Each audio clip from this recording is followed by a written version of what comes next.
puji, segala hormat, kemuliaan, keagungan, kejayaan hanya bagi nama Yesus. Tuhan di atas segala Tuhan, Raja di atas segala Raja. Kami percaya Bapa, ibadah sore hari ini Engkau telah memberikan kekuatan, Engkau telah memberikan penghiburan, Engkau telah memberikan hidup yang baru karena Roh-Mu telah turun di tengah-tengah kami.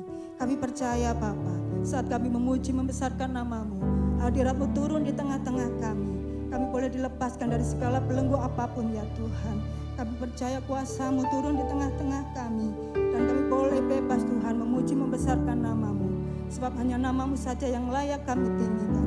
Kuasa-kuasa kegelapan di dalam nama Tuhan Yesus, satu hati kami patahkan dalam nama Yesus. Biarlah kami boleh Tuhan memuji Engkau dengan sukacita. Dan kami buka ibadah pada sore hari ini Tuhan. Hanya di dalam satu nama, nama Tuhan Yesus Kristus. Haleluya. Amin. Mari yang siap memuji Tuhan sorakan haleluya. Haleluya. Haleluya.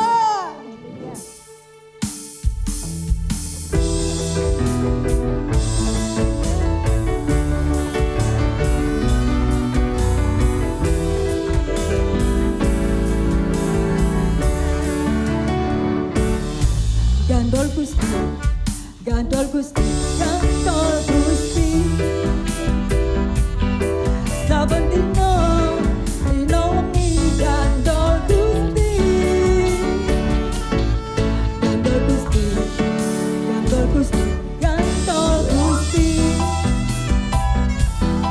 Saben dino, dino wengi gandol Gusti.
Sama-sama kita bangkit berdiri. Anggur baru tercurah bagi kita. Segala sakit Dia sudah tanggung di atas kayu salib. Karena kasih-Nya buat setiap kita. Roh Kudus tercurah di tempat ini. Urapan yang ajaib memulihkan umat-Nya. Kudus tercurah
Tuhan membangkitkan, kuasanya membangkitkan, urapan membangkitkan, melanda umat Tuhan saat datang berdoa, mujizat telah nyata, buktikan Yesus saja. Sekarang ini waktunya, majulah pemenang, kuasanya atas kita membangkitkan, kuasanya membangkitkan, kuasanya membangkitkan, urapan roh berhujan, melanda umat Tuhan saat datang berdoa, mujizat telah nyata, buktikan Yesus saja. Sekarang ini waktunya, majulah pemenang, kuasanya atas kita membangkitkan, membangkitkan, membangkitkan. Silakan duduk kembali Bapak Ibu Saudara. Seberapa banyak kita diberkati oleh pujian ini. Haleluya, haleluya. Saya percaya bahwa saat kita memuji membesarkan nama Tuhan dengan kesungguhan hati, Tuhan hadir di tengah-tengah kita dan siap melawat kita. Saatnya kita akan dengarkan firman Tuhan. Kita siapkan hati kita.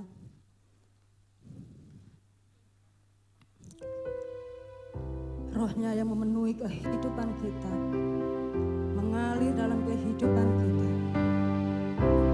Mari undang Dia, Roh Kudus, dalam kehidupan kita. Rohku yang hidup, penuhiku, mengalir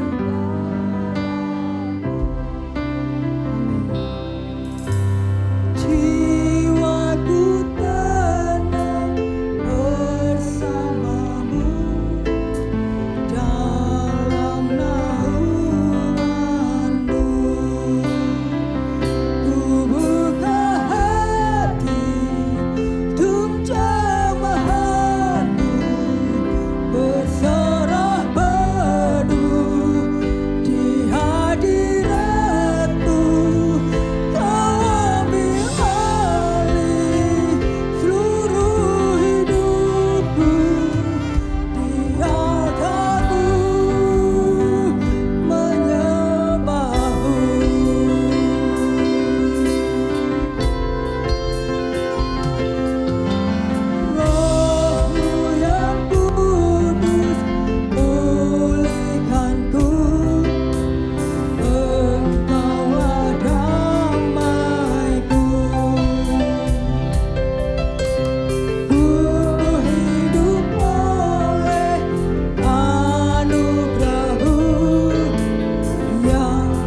Boleh kita bangkit berdiri.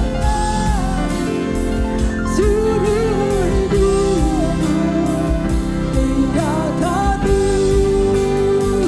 menyembahmu.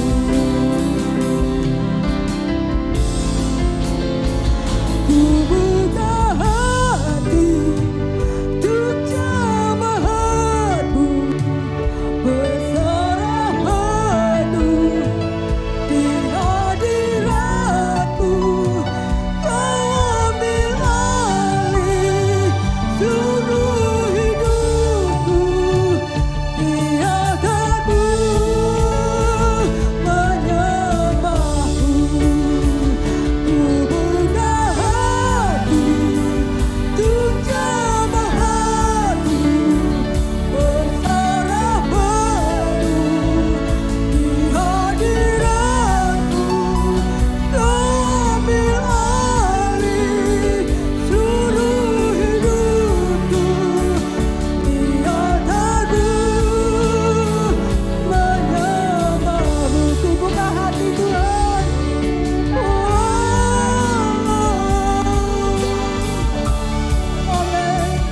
Berserah penuh di hadiratmu. Kau ambil alih seluruh hidupku, biarkanku menyembahmu. Biarkanku menyembahmu. Biarkanku menyembahmu.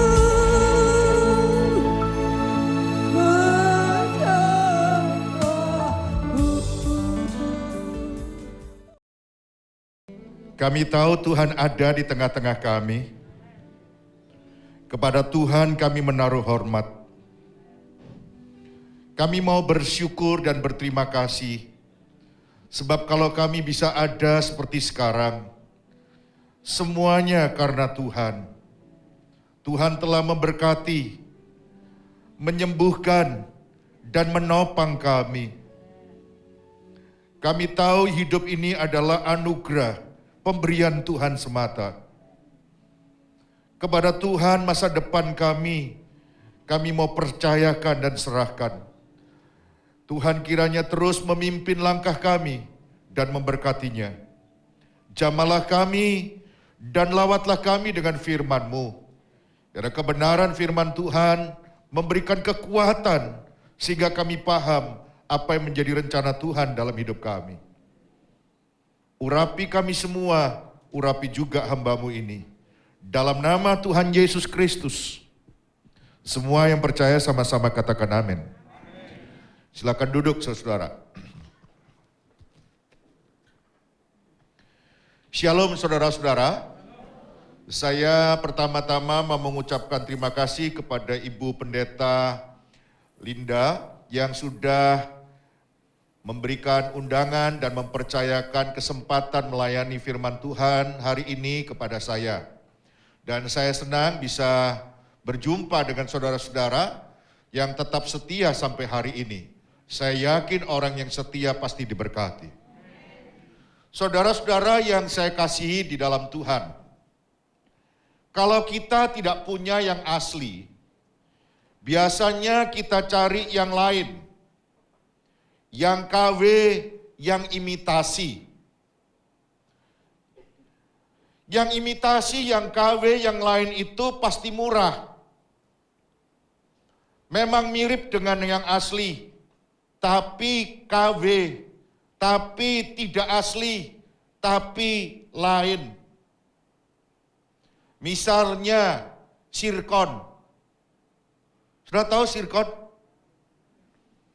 Orang bilang sirkon itu tembakannya berlian. Berlian itu mahal.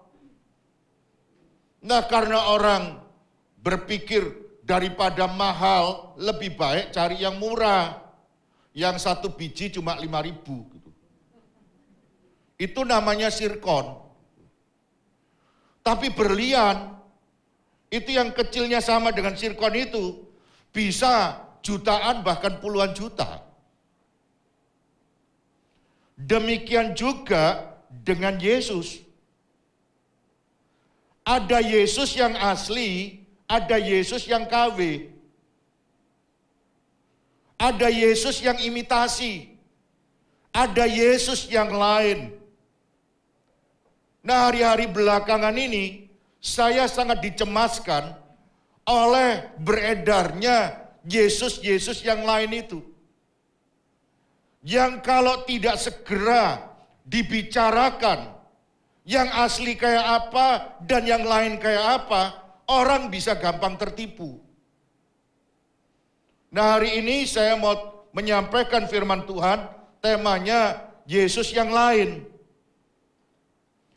Kita akan sama-sama membaca 2 Korintus 11 ayat 3 dan 4.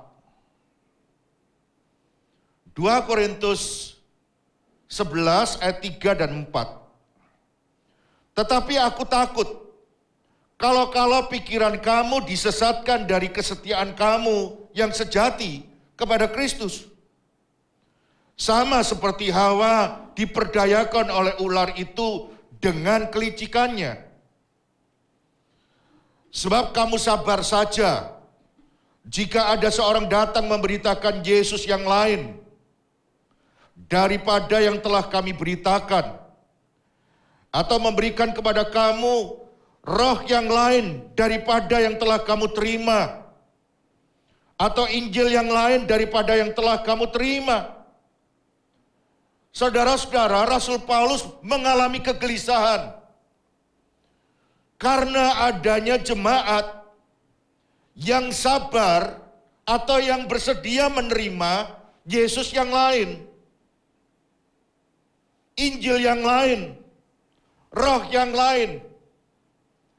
Seandainya semua Yesus itu sama, tidak perlu ada ayat ini diingatkan oleh Rasul Paulus kepada jemaat di Korintus. Kalau seandainya semua Yesus semuanya sama, gak perlu ada peringatan dan teguran ini. Tahukah saudara bahwa tidak semua Yesus itu sama? Dan mungkin saudara bertanya, kok baru dengar ya? Kan sama saja, saudara juga ada yang baru dengar sirkon. Gitu. Karena saudara gak terbiasa dengan berlian, maka sirkon pun juga gak biasa. Gitu. Karena saudara menganggap semua yang modelnya kilap-kilap itu berlian, belum tentu. Sekarang pertanyaannya adalah, siapakah Yesus yang lain? Sebab kalau saudara salah pilih Yesus, itu gawat.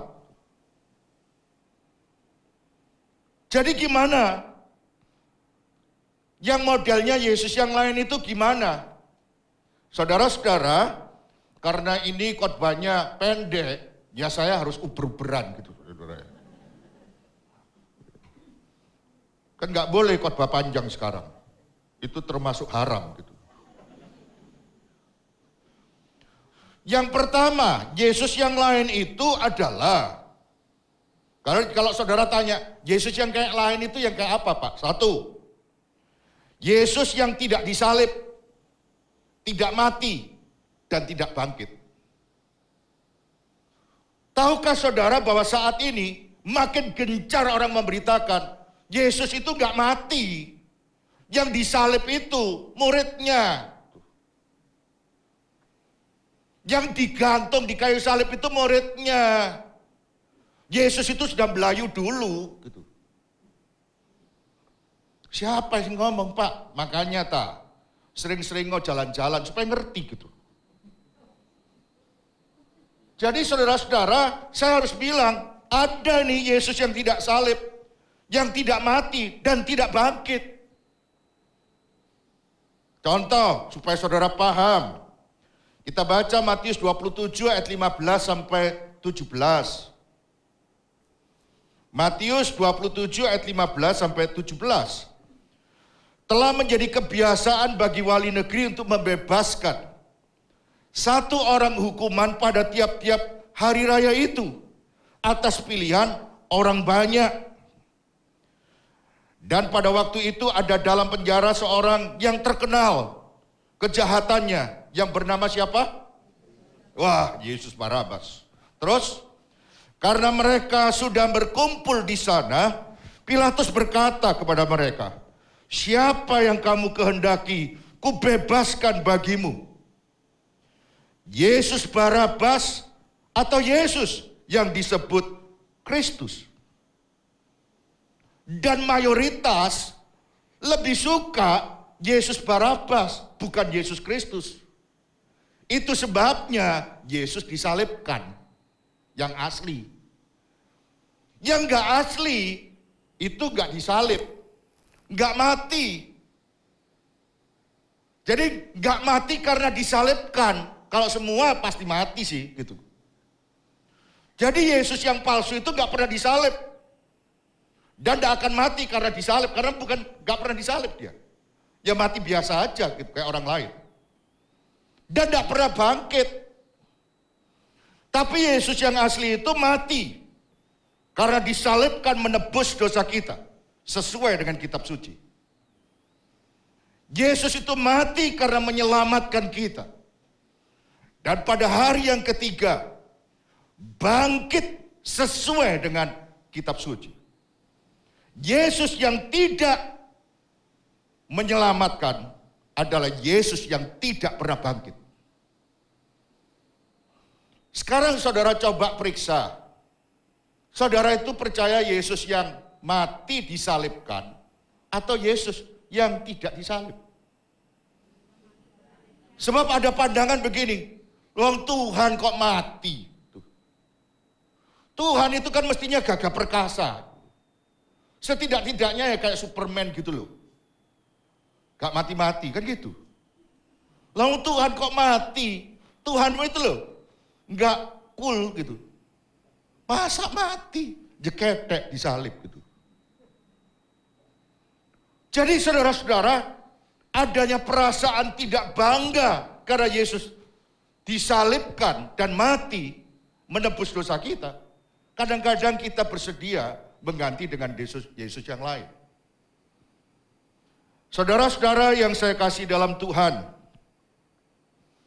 kalau kita salah memilih Yesus, tidak selamat walaupun kita ke gereja. Saya mau kasih contoh yang saat ini. Ada Yesus yang lain yang sedang beredar, yang sedang gencar-gencarnya cari jiwa di kota Surabaya. Dan juga di seluruh dunia. Nah, gereja yang menyebarkan itu, gereja yang lain. Namanya adalah Gereja Tuhan yang Maha Kuasa. Saya ulangi lagi. Ada gereja yang gak sama dengan gereja kita. Maksudnya bukan merek GPPS gitu, bukan gitu loh. Maksudnya Gereja Tuhan yang Maha Kuasa. Ini yang sedang beredar. Saudara-saudara, ini biasanya disebut sebagai sekte hari kiamat atau sekte kilat dari timur. Dan disebutkan Allah di abad modern ini menjelma menjadi seorang wanita Cina bernama Yang Xiangbin. Itu. Saudara-saudara, kenapa Yang Xiangbin ini mengatakan Yesus dialah itu jelmaannya Tuhan itu. Sebab dia mengatakan dan mengajarkan bahwa kalau keselamatan itu ada 3 periode. Dalam PL, Allah itu menjelma menjadi Yahweh atau Bapa. Dalam PB menjadi Yesus Kristus. Dalam perjanjian baru Roh Kudus. Tapi Roh Kudus itu sudah tidak ada di gereja. Sudah tidak ada di GPPS. Tidak ada di gereja GKJ. Tidak ada di GBI, tidak ada di mana-mana. Nah, di zaman modern ini Allah menjelma menjadi Yang Xiangbin. Lahir di Tiongkok. Karena Roh Kudus ada di Yang Xiangbin. Nah, sekarang Yang Xiangbin itu sudah punya pengikut sekitar 5 juta orang.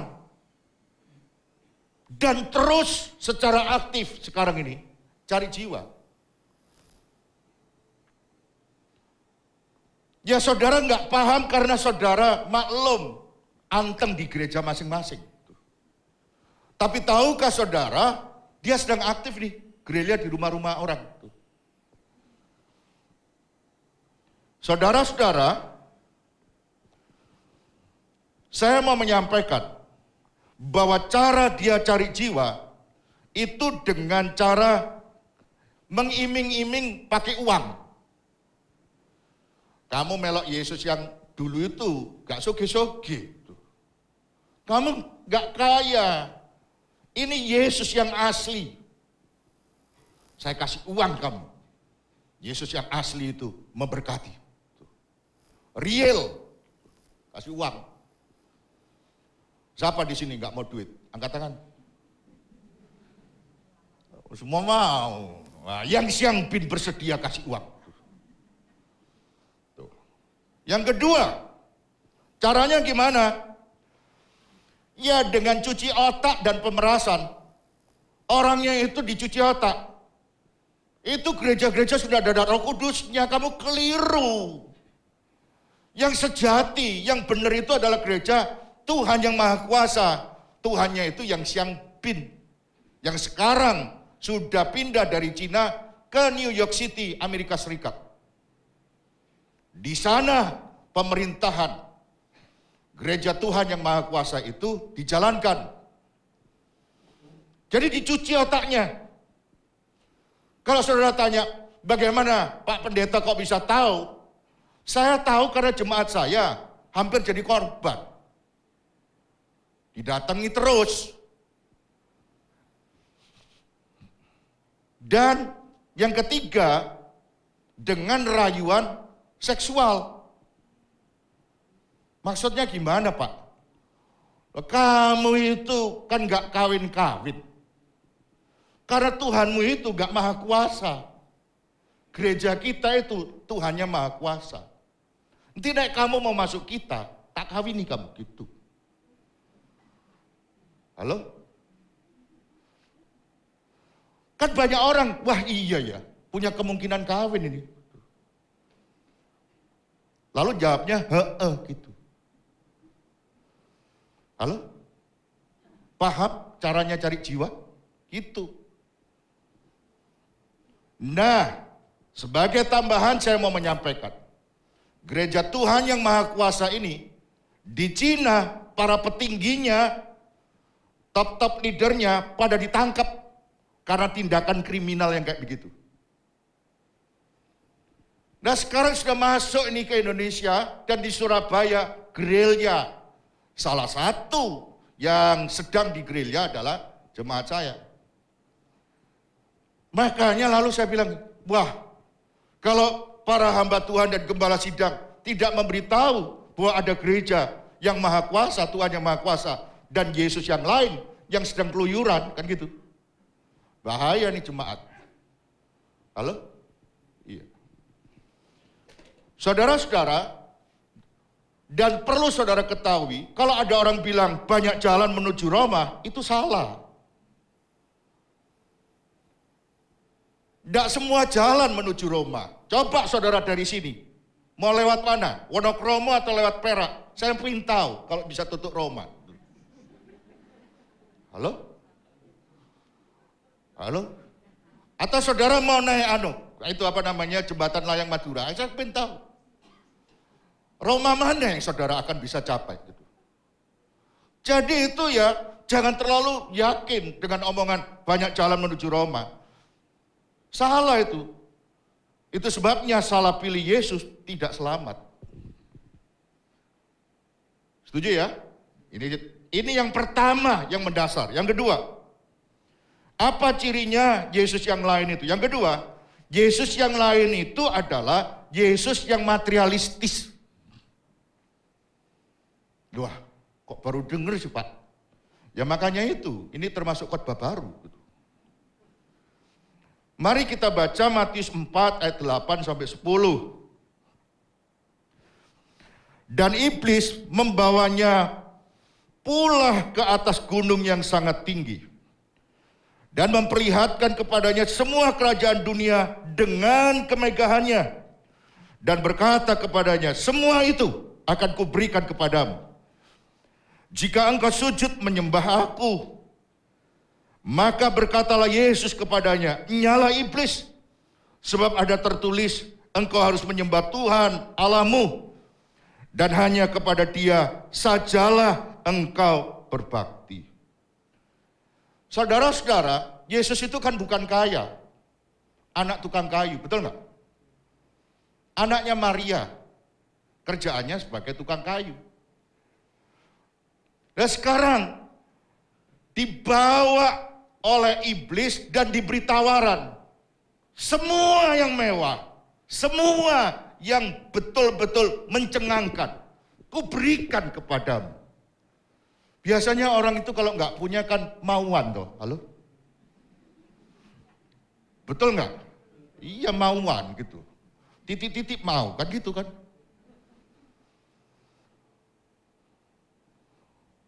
Kalau ada orang nggak punya, nggak mauan, ada orang bilang ini, wis melarat, nggak mauan, kan gitu. Jadi orang miskin itu memang serba salah, kan gitu kan. Orang miskin cenderung dengan mauan. Nah sekarang, Yesus itu loh nggak punya. Ditawari, mestinya itu Yesus bilang, gitu. Betul nggak? Tapi tidak. Yesus bilang, ada tertulis, engkau harus menyembah Tuhan Allahmu, dan hanya kepada Dia sajalah engkau berbakti. Jadi Yesus itu enggak gila segalanya, enggak gila kekayaan materialistis gitu, enggak. Dan ini yang harus kita tahu, ternyata sekarang ini banyak orang berpikir Yesus itu materialistis. Nah kalau Yesus itu materialistis, maka Yesus itu termasuk Yesus yang lain yang saudara miliki. Yang gimana Pak? Banyak orang berpandangan persembahan dan perbuatan baik dianggap sebagai sesajen buat Yesus. Jadi kalau ada orang memberikan persembahan, banyak orang berbuat baik. Untuk siapa? Untuk Yesus. Dianggap Yesus itu mauan gitu. Pemberian kita banyak dipahami sebagai sesajen supaya Yesus senang dan memberkati kita. Kalau orang memberi kepada Yesus yang sejati, itu sebagai ucapan syukur. Kenapa kamu mengembalikan perpuluhan? Karena saya mau bersyukur bahwa hidup ini adalah anugerah Tuhan. Kalau saya punya, itu karena Tuhan yang memberi. Saya mau mengakui bahwa Tuhan itulah yang memberkati. Saya mau mengucap syukur dengan apa? Perhatikan, saya mau mengucap syukur dengan apa yang Tuhan berikan. Jadi persembahan, perbuatan baik, itu syukur, ucapan syukur. Tapi ada sebagian orang memahami persembahan kita, perbuatan-perbuatan baik kita, amal kita, dipahami sebagai suap, supaya Tuhan itu memberkati. Ini paham yang lain tentang Tuhan, paham yang kita ciptakan dalam benak kita, bahwa Tuhan itu seperti ini. Nek dikurang sesajen, ngamuk kurang berkat buat kita. Jadi saudara-saudara, Yesus yang lain yang kedua itu adalah Yesus yang materialistis. Tapi kalau saudara memahami bahwa Yesus yang sejati adalah Yesus yang memberkati kita, maka ketika kita memberikan persembahan penuh dengan rasa syukur dan terima kasih. Bukan arep-arep, tahu arep-arep? Bukan berharap lebih lagi. Sebab kalau saya memberi, dia pasti senang, kan gitu. Tuhan itu yang mempunyai langit dan bumi serta isinya. Tuhan itu tidak butuh semuanya itu. Pendeta butuh, gereja butuh, tapi Tuhan nggak butuh. Halo? Iya. Jadi memberi itu kepada Tuhan, bukan kepada siapapun. Sebagai rasa syukur. Bukan sesajen. Beda, tahu bedanya saudara? Kalau sesajen itu diberikan dengan harapan tertentu. Tapi kalau pemberian kepada Yesus yang sejati, diberikan sebagai syukur. Terima kasih Tuhan telah memberikan hidup, memberkati, pelihara kita. Yang ketiga. Yang ketiga saudara. Apa cirinya Yesus yang lain? Yesus yang lain itu Yesus yang instan. Apa yang dimaksud dengan Yesus yang instan? Yesus yang instan itu yang Yesus yang sak dek sak nyet. Tahu bahasa Jawa, sak dek sak nyet. Halo? Instan itu kan enggak perlu lama. Cepet aja. Kalau orang enggak mau masak mie yang suwe-suwe lama-lama, pakai aja mie instan. Cukup 3 menit jadi. Halo? Setuju enggak saudara? Iya. Orang itu kalau kesulitan masak, wis masak mie instan aja gitu. Halo? Iya. Daripada suwe manggil Gojek, daripada suwe masak, wis instan aja gitu. Saya nih kalau malam susah cari makan, saya ngomong sama anak saya, wis bikin mie instan aja cepet. Langsung jadi 5 menit. Nah Yesus yang lain itu Yesus yang instan. Tapi Yesus yang sejati itu tidak. Mari kita baca Matius 4 ayat 2 dan 4. Matius pasal 4 ayat 2. Dan setelah berpuasa 40 hari dan 40 malam. Akhirnya apa? Akhirnya apa? Laparlah Yesus. 3. Lalu datanglah si pencoba itu dan berkata kepadanya, jika engkau anak Allah, perintahkanlah supaya batu-batu ini menjadi roti. Orang lapar itu kepingin makan. Halo? Apalagi kalau sudah 40 hari nggak makan.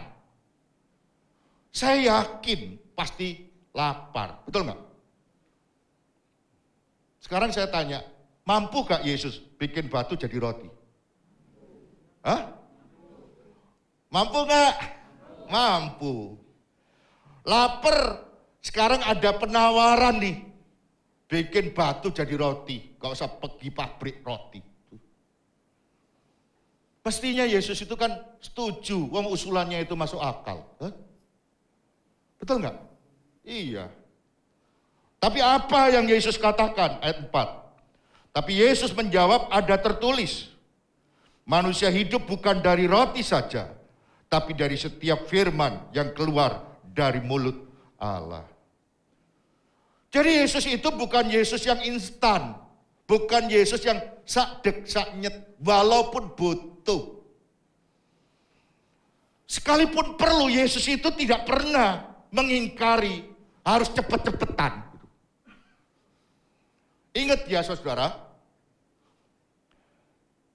Hasil itu tidak pernah mengingkari proses. Banyak orang itu kepinginnya cepet-cepet aja. Doakan saya Pak. Supaya Pak, cepet sugih Pak. Doakan saya Pak. Supaya apa? Supaya cepet kawin.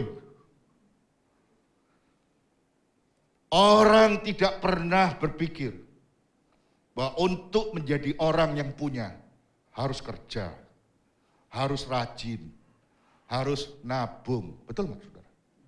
Orang berpikir sak dek sak nyet. Sekarang minta, sekarang soge. Itu setan namanya. Gitu.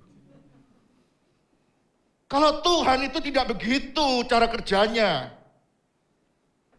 Ada orang nggak mau ke dokter, nggak ada orang nggak mau olahraga. Yang penting dalam nama Yesus sehat wis. Gitu.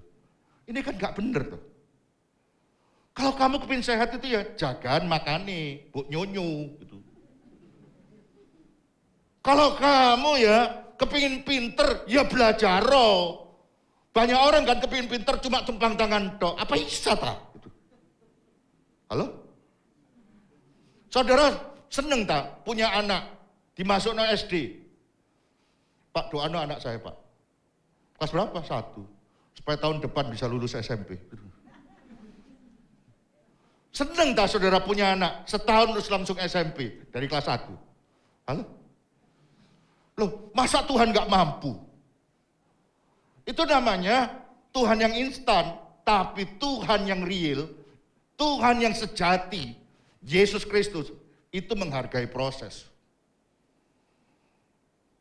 Hidup itu jangan maunya sak-deksaknya sekarang. Saya enggak ngamuk, ini memang suaranya banter.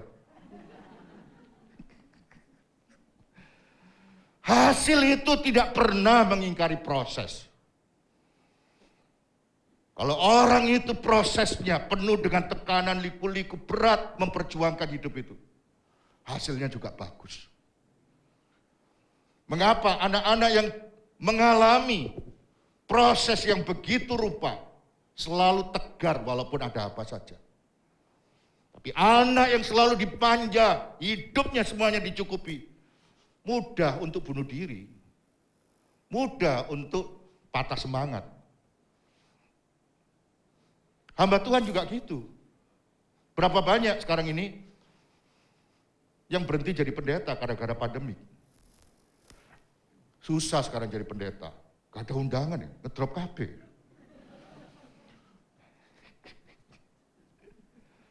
Oh Pak. Wah, nek jadi pendeta bisa sipun sekarang ini. Banyak kan cara mikir yang kayak gitu itu.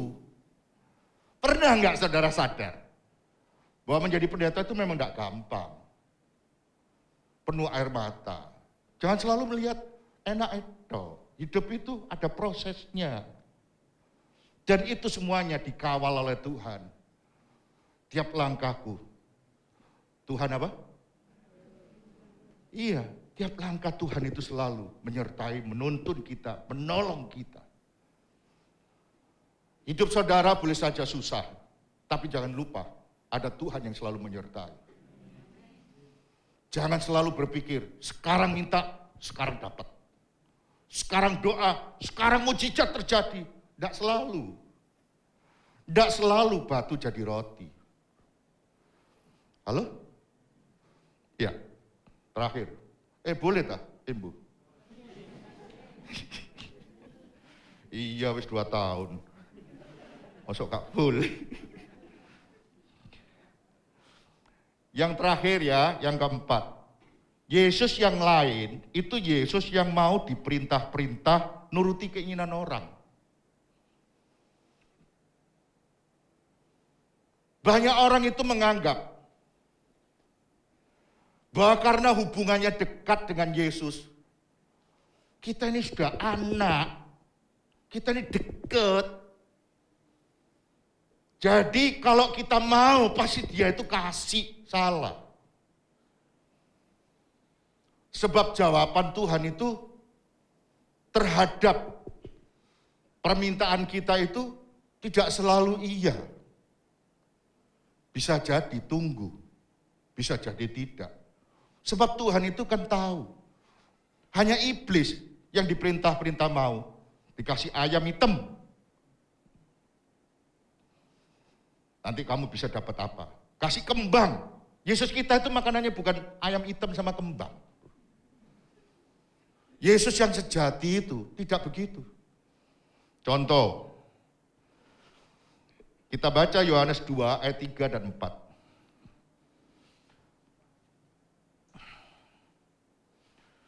Ketika mereka kekurangan anggur, ini maksudnya air anggur ya, bukan anggur. Ini anggur itu kan melungker-melungker bulut-bulut gitu, ini air anggur. Ibu Yesus berkata kepadanya, mereka kehabisan anggur. Siapa yang bilang? Mamai. Tapi apa yang Tuhan katakan? Yesus katakan kepada Maria. Kata Yesus kepadanya, mau apakah engkau daripadaku, ibu? Saatku belum apa? Tiba. Walaupun perlu, walaupun mendesak, dia itu Allah yang gak bisa disurung-surung, didesak-desak. Walaupun kita itu merasa deket. Kan banyak orang bilang ini, sama ini aja deket hubungannya sama Tuhan. Pendeta ini aja loh, spesialis deket hubungannya sama Tuhan. Nek di doa noda itu cepet lah, cepet.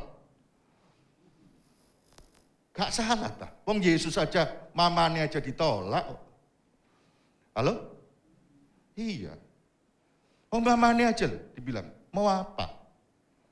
Kok minta-minta? Halo?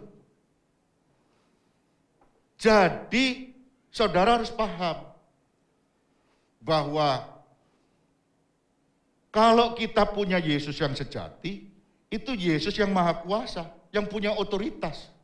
Kepadanya kita harus menaruh hormat, bukan main perintah. Makanya Rasul Paulus bilang, nyatakanlah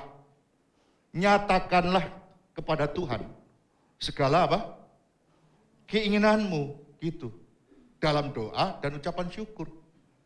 Jangan main perintah-perintah. Kayak ya gitu. Tuhan kita itu melampaui hidup kita. Siapa kita? Perintah-perintah Tuhan. Kita ini hanya debu tanah. Contoh lain, sekali lagi.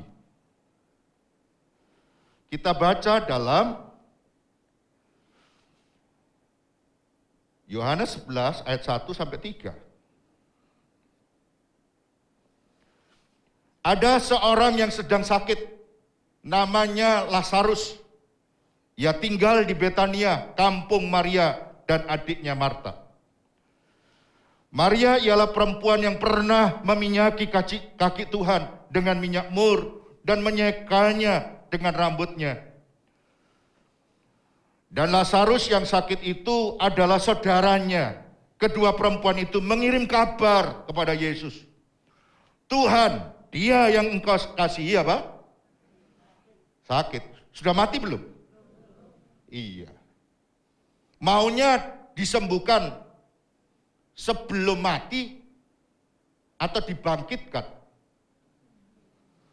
Disembuhkan. Betul nggak saudara? Kan mendesak tuh ini. Coba ayat 6. Namun setelah didengarnya bahwa Lazarus sakit, apa? Ia sengaja tinggal 2 hari lagi di tempat di mana ia berada. Ini lah jarak kah? Mau disuruh cepet apa? Iya, malah ngolor waktu. Dan ngolor waktunya itu ada unsur apa? Sengaja. Gitu.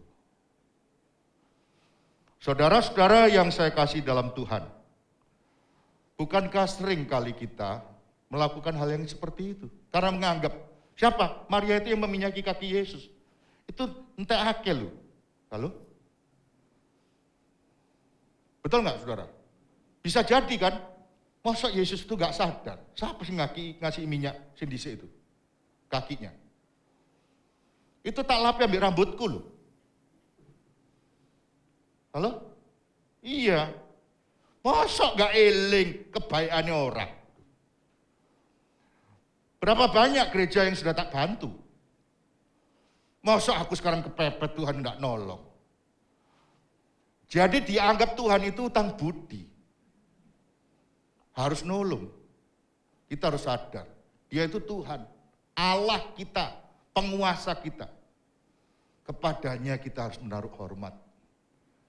Jadi gimana Pak? Boleh minta enggak? Boleh lah. Tapi biarlah suka-suka Tuhan. Apa yang Tuhan kehendaki dalam hidup kita. Karena dia tahu yang terbaik dalam hidup ini. Melampaui pikiran kita. Kadang-kadang langsung. Tapi kadang-kadang juga perlu waktu. Tuhan itu Allah yang paham kapan menolong saudara. Yesus yang lain itu suka diperintah-perintah. Asal kita kasih sesajen lengkap, kembang dan sebagainya sama menyan, sudah kesurupan gitu. Tapi Tuhan itu enggak begitu. Tuhan itu Allah yang berdaulat. Kepadanya kita harus menaruh hormat dan sujud menyembah. Saya yakin semua saudara kalau bisa ada seperti sekarang, sementara yang lain sudah dipanggil pulang, karena Tuhan mencintai saudara. Pasti Tuhan akan pelihara. Percayalah, katanya, burung di udara dia pelihara. Masakan saudara yang olehnya Tuhan mati di atas kayu salib akan membiarkan hidup saudara.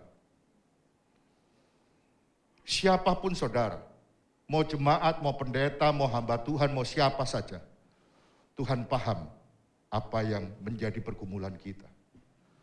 Dia mencintai saudara sebab dia adalah Yesus yang sejati. Dia maha tahu, maha kuasa, dan mengasihi saudara. Mari kita bangkit berdiri.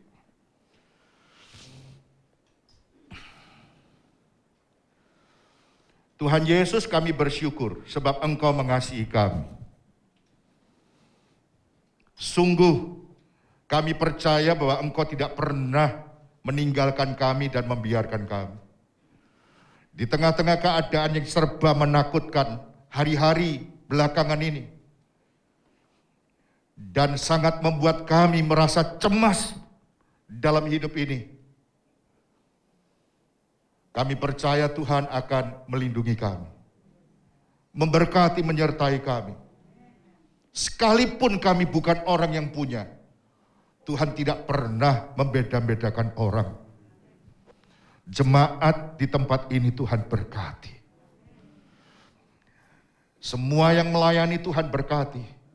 Bahkan juga Tuhan terus bekerja nyata atas Ibu Pendeta Lindawati. Tuhan meneguhkan dengan tanda-tanda ajaib. Tuhan memberikan firman sebagai makanan rohani kami. Sehingga kami mengerti kemana Tuhan membawa kami. Terima kasih Tuhan. Segala puji, segala hormat hanya bagi Tuhan. Tuhan ditinggikan, Tuhan dimuliakan. Dalam nama Tuhan Yesus. Semua yang percaya sama-sama katakan amin.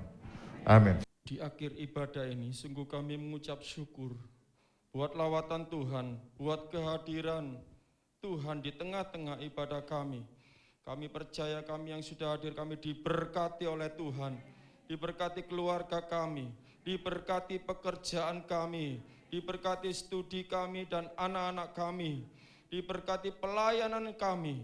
Apapun yang kami kerjakan dibuat berhasil oleh Tuhan, supaya nama Tuhan dipermuliakan di dalam dan melalui kami. Hamba-hamba Tuhan yang sudah melayani, Tuhan berkati lebih indah lagi untuk hormat kemuliaan nama Tuhan. Pak Henok yang sudah jadi berkat bagi kami, Tuhan terus memberkati dan memakai beliau dimanapun berada menjadi berkat bagi banyak orang. Dalam penggembalaan Tuhan juga pakai dan berkati. Terima kasih Tuhan, terima kasih.